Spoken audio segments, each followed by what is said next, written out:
హైదరాబాద్ లో కన్సల్టేషన్ మరియు 3,500 రూపాయల colour Doppler test Avis hospitals లో ఉచితంగా పొందండి.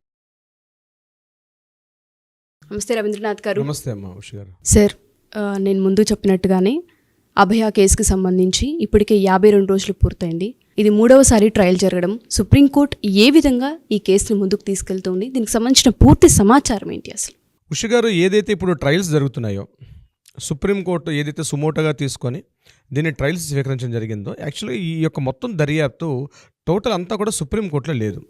ఒకటి సిబిఐ కోర్టులో ఉంది. ఫైనాన్షియల్ ఇర్రెగ్యులారిటీ సంబంధించి సిబిఐ కోర్టులో అంటే సెల్డా కోర్టు ఒక దాంట్లో ఉంది. అదేవిధంగా కలకత్తా హైకోర్టులో ఒక కేసు ఉంది. సుప్రీంకోర్టులో సుమోటోగా నడుస్తున్నటువంటి విషయం అంటే మొత్తం 3 కోర్టులో నడుస్తుంది. ఈ యొక్క దర్యాప్తు ఏదైతే ఉందో మొత్తం 3 కోర్టులో ఉంది. ఒకటి సుప్రీంకోర్టు సుమోటోగా స్వీకరించిన దాంట్లో ఉంది, హైకోర్టు ఉంది, సిబిఐ కోర్టు సెల్డా కోర్టులో కూడా ఉంది. మొత్తం 3 రకాలుగా నడుస్తున్నటువంటి దీనికి సంబంధించిన విషయం. సుమోటోగా స్వీకరించిన సిబిఐ చంద్రచూడ్ గారి ఆధ్వర్యంలో త్రిసభ్య కమిటీగా అంటే ధర్మాసనం ఉన్నటువంటి 3 న్యాయమూర్తులు కలిసి ఈ యొక్క కేసును సుమోటోగా తీసుకున్నారు. అదొకటి అక్కడ ట్రయల్స్ అవుతున్నాయి.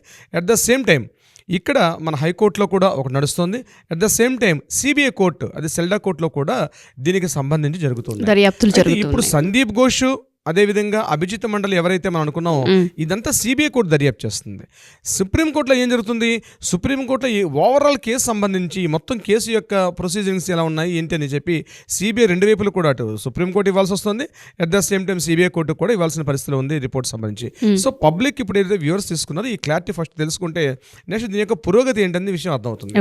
ఈ రోజు అక్కడ సుప్రీంకోర్టులో ఈ రోజు జరిగిన ట్రయల్స్లో ముఖ్యంగా దీనికి సంబంధించి ఈ కేసు సంబంధించి మనం 4 పార్ట్స్గా డివైడ్ చేసి చూడాల్సి వస్తుంది. ఒకటి సిబిఐకి ఒక గైడ్లైన్స్ ఇవ్వడం, అదేవిధంగా ఎన్టీఎఫ్కి ఏదైతే నేషనల్ టాస్క్ ఫోర్స్ ఏదైతే ఏర్పాటు చేశారో దానికి సంబంధించి ఒక ఇన్ఫర్మేషన్ చెప్పారు. అట్ ద సేమ్ టైం రాష్ట్ర ప్రభుత్వాన్ని సూచన చేస్తూ కొన్ని విషయాలు తెలియపరిచారు.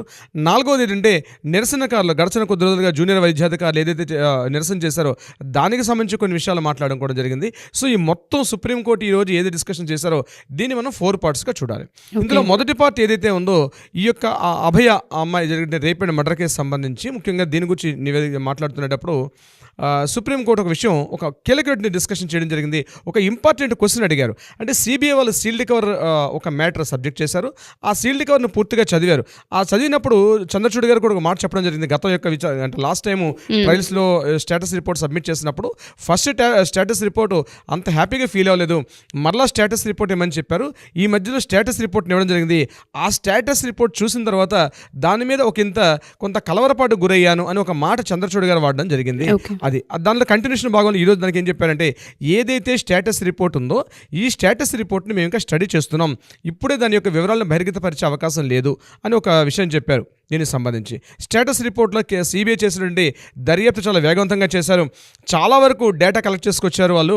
సో సిబిఐ చేసినటువంటి దర్యాప్తు చాలా ఇన్ఫర్మేటివ్గా ఉంది అని ఒక చెప్పకనే ఒక విషయాన్ని చెప్పడం కూడా జరిగింది. అయితే ఇట్ ద సేమ్ టైం ఆ సీల్డ్ కవర్లో ఉన్న ఇన్ఫర్మేషన్ మీద ఒక డిస్కషన్ కూడా జరిగింది. అది ప్రభుత్వానికి అంటే సిబిఐ వాళ్ళకి at the same time Chandrachud గారి మధ్య ఒక 2 నిమిషాల పాటు డిస్కషన్ జరిగింది. ఏమిటా డిస్కషన్ అంటే ఆయన ఒక క్వశ్చన్ రైజ్ చేశారు. ఇప్పుడు మీరు దర్యాప్తులో ఒక వర్డ్ రాశారు, చనిపోయినటువంటి మృతురాలు ఎవరైతే ఉన్నారో ఆ అమ్మాయి స్పెట్స్ ధరించడం వల్ల చాలా గాయాలయ్యాయి అని రాశారు. అయితే చంద్రచూడ్ గారు ఒక అబ్జెక్షన్ తీసుకొచ్చారు. అంటే చనిపోయిన వ్యక్తి అంటే నిద్రలో ఉన్నటువంటి వ్యక్తి అని చెప్తున్నారు కదా, మరి స్పెట్స్ పెట్టుకున్నట్లు నిద్రపోతారు, జనరల్గా స్పెట్స్ పెట్టుకుని నిద్రపోరు కదా అని క్వశ్చన్ రైజ్ చేశారు ఆయన. స్పెట్స్ పెట్టుకుని నిద్రపోరు కదా అంటే మీరు ఇక్కడ స్పెట్స్ వల్ల గాయాలు తగిలేని మీరు చెప్తున్నారు, మరి ఆ అమ్మాయి నిద్రపోతున్నప్పుడు స్పెట్స్ ధరించిందా, ఎవరైనా అట్లా ధరిస్తారా అని ఒక క్రూషియల్ ఒక క్వశ్చన్ రైజ్ చేశారు. దీని మీద సిబిఐ అడ్వకేట్ గారు ఏం చెప్తున్నారంటే ఆమె బహుశా స్పెట్స్ ధరించి బహుశా నిద్రలోకి వెళ్ళి ఉండొచ్చేమో, బట్ ఆమె చనిపోయే సమయానికి అయితే స్పెట్స్ ఆమె మీద ఉన్నాయి, ఆ స్పెట్స్ ఆమె కళ్ళలో గుచ్చుకున్నాయని మాట చెప్పడం జరిగింది. బహుశా దాని మీద జస్ట్ ఒక వర్డ్ మాట్లాడారు. ఆ వర్డ్ మాట్లాడి మనకు స్కిప్ అయ్యారు. అంటే చూడండి ఈ విషయం అంటే మనకు అర్థమవుతుంది ఏంటంటే ఎంత క్లీన్ అబ్జర్వేషన్ చేస్తున్నారు చంద్రచూడ్ గారు, ఎంత నీట్ అండ్ క్లీన్ అబ్జర్వేషన్ చేస్తున్నది. ఇది సిబిఐలో అడ్వకేట్ గారికి చంద్రచూడ్ గారికి జరిగిన డైరెక్ట్ డిస్కషన్ మనం లైవ్లో చూసాం. ఆ డిస్కషన్ అలా ఎలా జరిగింది అని క్వశ్చన్ చేశారు.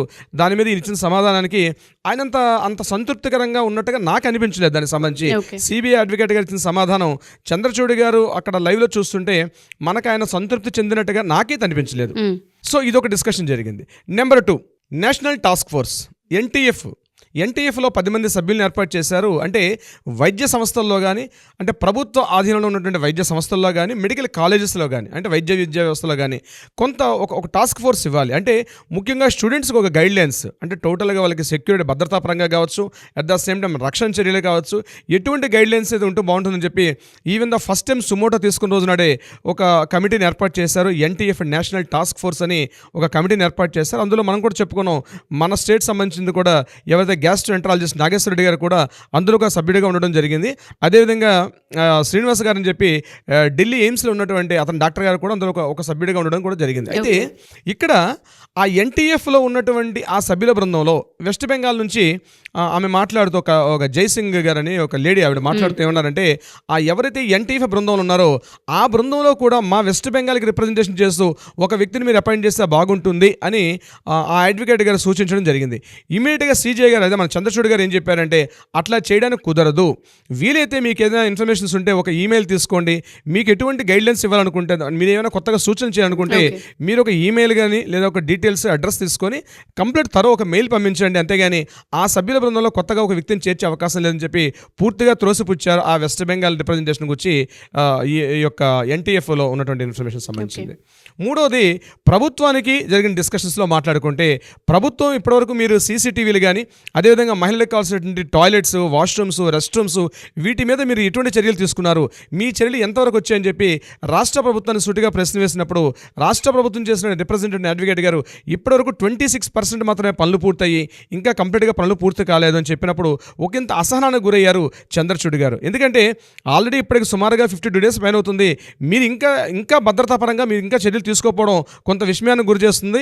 తొందరగా 26% కాదు, నెక్స్ట్ కమింగ్ October 14th టోటల్గా మనం మీ వర్క్స్ ఏవైతే ఉన్నాయో, సీసీటీవీస్ కానీ, ఏవైతే మీరు అనుకున్నటువంటి ఎజెండా ఏదైతే ఉందో, ముఖ్యంగా మహిళలకు కావాల్సిన టాయిలెట్స్ రూమ్స్ కానీ, రెస్ట్ రూమ్స్ కానీ, వాష్రూమ్స్ కానీ, అదేవిధంగా సీసీటీవీ ఎక్కడ పడితే ఎక్కడ ఇన్స్టాల్ చేయాలనుకుంటారో, total not only R G Kar medical college ఒకటే కాదు, ఎక్కడెక్కడైతే రాష్ట్ర వ్యాప్తంగా ఉన్నటువంటి ఈ గవర్నమెంట్ మెడికల్ కాలేజెస్ ఎక్కడ ఉన్నాయో టోటల్గా అన్నింటిలో కూడా ఈ యొక్క ఫెసిలిటీస్ అన్నింటిని కూడా October 14th కంప్లీట్ చేయమని చెప్పి రాష్ట్ర ప్రభుత్వానికి కొంత మౌఖిక ఆదేశాలు కూడా జారీ చేయడం జరిగింది స్టేట్ గవర్నమెంట్ సంబంధించిన డిస్కషన్స్లో. దీనిలో కంటిన్యూషన్ భాగంగా మరొక విషయాన్ని కూడా చెప్పడం జరిగింది. ఏంటంటే, ఈ అమ్మాయి అభయ అనేటువంటి అమ్మాయి ఎవరైతే చనిపోయారో ఈమెకి సంబంధించినటువంటి ఇన్ఫర్మేషన్ ఏదైతే ఉందో వికీపీడియాలో కానీ, అదేవిధంగా మెయిల్స్లో కానీ, అదేవిధంగా సోషల్ మీడియాలో కూడా విస్తారంగా లాస్ట్ టైం ఒక సెషన్లో మాట్లాడుతున్నప్పుడు చెప్పారు, ప్రచురించవద్దు, ఆ వికీపీడియాతో కూడా మాట్లాడి ఆ వికీపీడియా నుంచి పూర్తిగా తీసేయమని కూడా చెప్పడం జరిగింది. కానీ ఇప్పటివరకు అటువంటి చర్యలు తీసుకునే దాఖలాలు లేవు. కాబట్టి ఒక నోడల్ ఆఫీసర్ని అపాయింట్ చేయడం జరిగింది. ఒక నోడల్ ఆఫీసర్ని వీళ్ళు అపాయింట్ చేశారు. ఆ నోడల్ ఆఫీసర్ వర్క్ ఏంటంటే, టోటల్గా ఎక్కడెక్కడైతే సోషల్ మీడియాలో ఈ అభయకి సంబంధించి కానీ ఫొటోస్ కానీ, సెమినార్ హాల్లో ఉన్నటువంటి ఎక్కడైతే ఈ యొక్క రేప్ అండ్ మర్డర్ జరిగిందో ఆ ప్రదేశం యొక్క ఫొటోస్ కానీ, ఆ అమ్మాయి యొక్క పేరెంట్స్ ఫొటోస్ కానీ, ఆ అమ్మాయి యొక్క కంప్లీట్ డీటెయిల్స్ సోషల్ మీడియా నుంచి కంప్లీట్గా తీసేయాలి. ఎటువంటి కూడా ఈవెన్ దో వికీపీడియాలో కూడా ఉండకూడదు, గూగుల్ సెర్చింగ్లో కూడా దీనికి సంబంధించి ఉండకూడదు. ఎందుకంటే పేరెంట్స్ ఒక లెటర్ పెట్టారు, మా అమ్మాయికి సంబంధించి ఇటువంటి వివరాలు గూగుల్లో ఉండడం మాకు ఇష్టం లేదు, దయచేసి అవి రిమూవ్ తీసుకోమని చెప్పి వాళ్ళు ఒక రిక్వెస్ట్ తీసుకున్నారు. ఆ రిక్వెస్ట్కి అనుగుణంగా సుప్రీంకోర్టు స్పందించి ఇప్పటికే బాగా లేట్ అయింది కాబట్టి కమింగ్ October 14th పూర్తిగా వికీపీడియా నుంచి తీసేయమని చెప్పడం జరిగింది. అట్ ద సేమ్ టైం ఎవరైనా సోషల్ మీడియాలో కానీ, మిగిలినటువంటి ఈ యొక్క ప్రసార మాధ్యమాల్లో కానీ ఈమెకి సంబంధించిన ఫొటోస్ కానీ, ఇన్ఫర్మేషన్ డీటెయిల్స్ కానీ వాడినట్లయితే కొంత చర్యలు తీసుకోమని కూడా చూచేగా చెప్పడం జరిగింది. రాష్ట్ర ప్రభుత్వానికి సూచన చేస్తూ వచ్చారు. ఇక 4వది, నిరసనకారులు, వైద్యాధికారులకు సంబంధించినటువంటి ఏవైతే అబ్లిగేషన్స్ తీసుకుంటున్నారో దీని మీద ఈరోజు మమతా బెనర్జీ ప్రభుత్వం వారు మధ్యాహ్నం అత్యవసర కేబినెట్ సమావేశం నిర్వహించారు. ఆ కేబినెట్ సమావేశంలో ఏం మాట్లాడుకున్నారంది బహుశా ఇప్పటిదాకా న్యూస్ అయితే రాలేదు. దీనికి సంబంధించిన ఇన్ఫర్మేషన్ రేపటిలోగా వచ్చే అవకాశం ఉంటుంది. ఖచ్చితంగా దీన్ని సూచిస్తూ కూడా వైద్యాధికారులు ఏదైతే సీజ్ వర్క్ చేశారో దాన్ని కొద్ది రోజులు తాత్కాలికంగా ఆపమని చెప్పడం జరిగింది. దుర్గా నవరాత్రి ఉత్సవాలు కూడా వస్తున్నాయి కాబట్టి కొంతవరకు శాంతి భద్రతలకు ఇబ్బందిగా కలుగుతుందని చెప్పి, అయితే దీని మీద సుప్రీంకోర్టు క్లియర్గా ఇటువంటి గైడ్లైన్స్ ఇవ్వలేదు. కానీ ఏదైతే సీజ్ వర్క్ చేశారో దానికి సంబంధించి కొంత డిస్కషన్ అయితే జరిగింది. వాళ్ళకి గైడ్లైన్స్ ఏంటి అంటే బహుశా మనకి రేపు ఇప్పుడు ఫైనల్ ఇచ్చిన రిపోర్ట్ ప్రకారం మనకి రేపు తెలిసే అవకాశం ఉంటుంది సుప్రీంకోర్టు యొక్క ఇన్ఫర్మేషన్. సో టోటల్గా ఇన్ఫర్మేషన్ ఈ రోజు మాట్లాడిన మొత్తం ఇన్ఫర్మేషన్ చూస్తే మరలా నెక్స్ట్ కమింగ్ October 15th నాడు దీనికి సంబంధించి మరలా ట్రయల్స్ చేస్తామని అప్పట్లోగా తెలిసే అవకాశం ఉంటుందని చెప్తూ ఈ రోజుకి బెంచ్ అయితే ఈ రోజుకి క్లోజ్ చేశారు. ఉష గారు, thank you sir, thank you so much. Thank you so much Usha గారు.